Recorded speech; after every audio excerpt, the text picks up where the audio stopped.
Halo teman-teman, jumpa lagi di channel 0 per 0 dengan Pak Git yang kali ini bahasan atau materi kita itu masih sekitaran pilkada ya. Yang kemarin Pak Git lebih banyak membahas masalah di Jawa Tengah dan DKI. Yang permasalahannya adalah Pak Jokowi ikut mengendorse di dua provinsi tersebut. Nah, kali ini Pak Git nggak mau ketinggalan juga gitu loh ya. Jangan sampai lupa ini, ternyata ada satu yang kelupaan gitu loh. Khususnya secara geografis dia daerahnya kecil memang, tapi menurut Pak Git ini menjadi titik tolak ukur yang penting gitu ya. Apakah popularitas dan pengaruh Pak Jokowi masih berada di kota ini? Karena di kota ini Pak Jokowi itu ikut turun langsung belusukan, bahkan anaknya atau Wapres Gibran Rakabuming pun ikut sekali belusukan. Ini Pak Git dapat beritanya seperti itu ya. Jadi Wapres itu pernah sekali juga ikut belusukan untuk menaikkan elektabilitas pasangan nomor 2 di Kota Solo, yaitu Respati Astrid ya. Jadi Respati dan Astrid ini itu didukung oleh tokoh nasional. Yang pertama adalah Presiden ke-7 RI dan sekarang didukung juga oleh Wapres atau anaknya Pak Jokowi sendiri, yang dulu kedua-duanya adalah mantan dari Wali Kota Solo. Ini agak anehnya begini teman-teman, agak aneh ya menurut Pak Git ya. Harus dibahas, maksudnya dianalisa gitu ya. Jadi dua tokoh nasional ini turun gunung langsung ke Kota Solo. Itu dimana tempat dulu cikal bakal mereka berdua, yaitu Pak Jokowi sendiri kemudian Gibran, itu berasal gitu loh. Mulai awal karir politik mereka diawali dari kota tersebut. Yang jelas pada saat ini pun kan Pak Jokowi tinggal di sana ya. Jadi kalau sampai beliau kalah di kotanya sendiri, nah ini kalau beliau sampai kalah di kotanya sendiri, ya mungkin pertama faktor popularitasnya sudah menurun ya kan, pengaruhnya sudah tidak banyak di Kota Solo.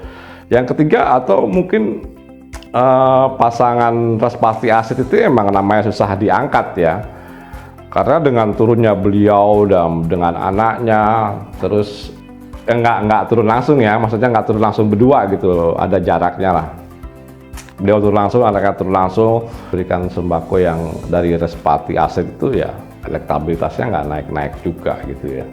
Atau ini merupakan simbol perlawanan dari rakyat Kota Solo. Nah ini yang Pak Git suka.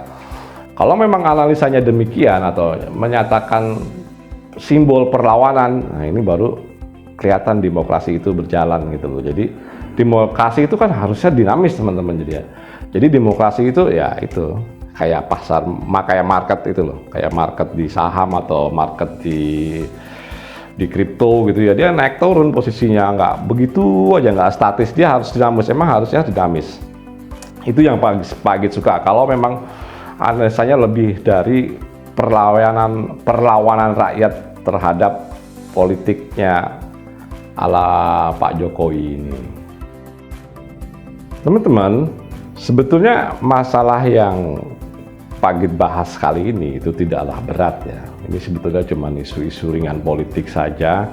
Terus analisanya juga analisa ringan gitu, nggak seperti analisa Pitagoras atau analisa kalkulus turunan yang sifatnya jelimet gitu ya. Enggak sih sebetulnya ya. Buat hiburan, buat kita memantau situasi dan kondisi menjelang pilkada besok ya. Sekarang kan tanggal 26 ya. Nah besok kan baru buat penyoblosannya besok. Cuman di sini Pak Git akan menceritakan lah, atau ada sentilan dari Pak SBY.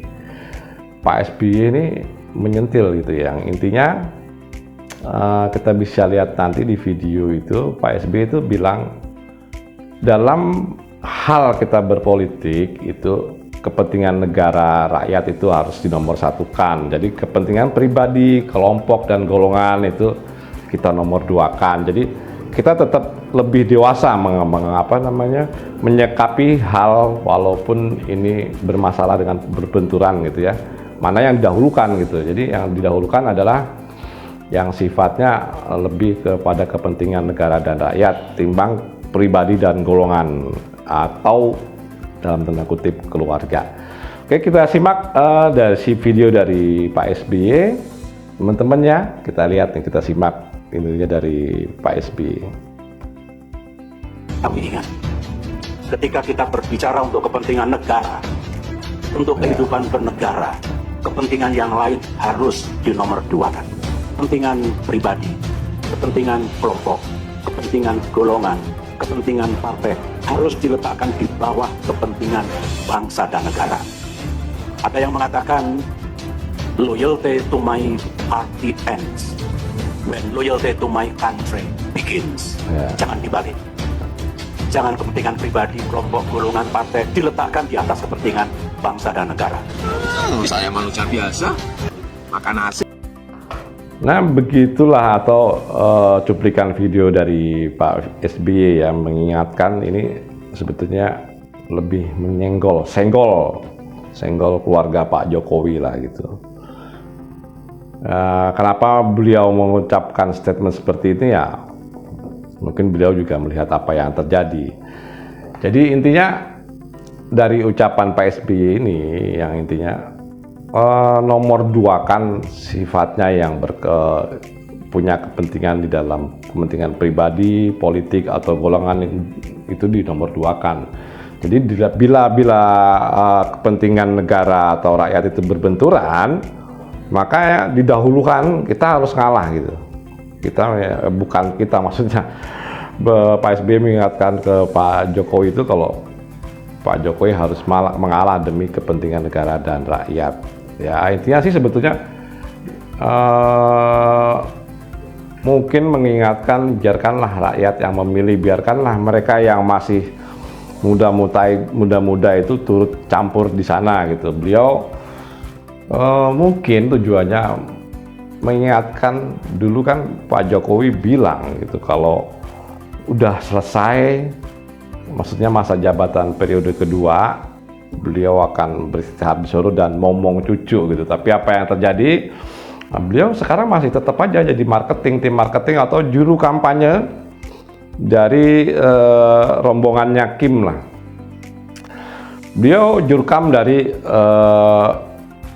calon gubernur DKI, kemudian calon gubernur Jawa Tengah. Dan ini titik yang terpenting walaupun secara geografis kecil adalah termasuk jurkam dari wali kota Solo. Tapi apa yang terjadi di Solo pun beliau sudah tidak mampu. Kalau secara survei itu nama Respati Astrid saat ini di bawah Teguh Bambang ya, di bawah Teguh Bambang. Nah, di mana dalam hal ini kalau dilihat ya memang benar-benar Goliat versus David ya, David versus Goliat. Dan Pak Agit berharap banget perlawanan ini atau tidak naiknya elektabilitas dari Respati Astrid ini dikarenakan adalah perlawanan politik dari rakyat terhadap dinasti Jokowi.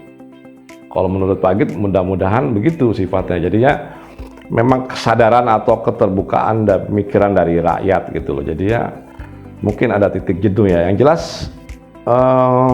orang itu ya, itu kalau dia naik itu ada masanya dia turun, dan siapapun itulah manusia gitu ya, dan ada masa dianya redup dan dilupakan nanti. Itu udah hukum alamnya seperti itu gitu. Dan lebih baik atau lebih elegan ya menurut Pak Agit, kalau sekarang Pak Agit lihat-lihat ini itu lebih elegan Pak SBY ya.